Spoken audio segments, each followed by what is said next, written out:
अजित पवार गटाचे नेते सूरज चव्हाण यांनी आज पुन्हा एकदा सामाजिक कार्यकर्त्या अंजली दमानिया यांच्यावर निशाणा साधलाय।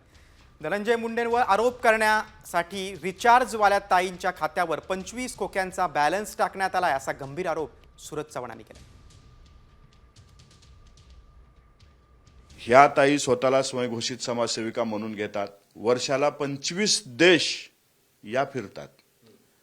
2.5 कोटीचा टॅक्स काहीही काम न करता या भरतात। उत्पन्नाचा स्रोत महाराष्ट्राला सांगत नाहीत।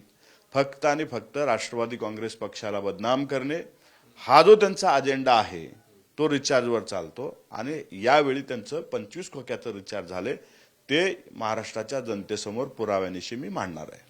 अजित पवार गटाचे नेते सूरज चव्हाण यांनी आज पुन्हा एकदा सामाजिक कार्यकर्त्या अंजली दमानिया यांच्यावर निशाणा साधलाय।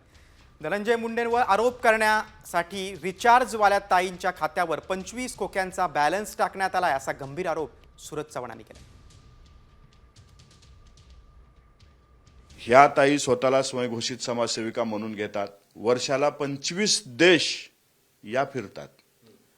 2.5 कोटीचा टॅक्स काहीही काम न करता या भरतात। उत्पन्नाचा स्रोत महाराष्ट्राला सांगत नाहीत। फक्त आणि फक्त राष्ट्रवादी काँग्रेस पक्षाला बदनाम करणे हा जो त्यांचा अजेंडा आहे तो रिचार्जवर चालतो। आणि यावेळी त्यांचं 25 खोक्याचं रिचार्ज झाले ते महाराष्ट्राच्या जनतेसमोर पुराव्यानिशी मी मांडणार आहे।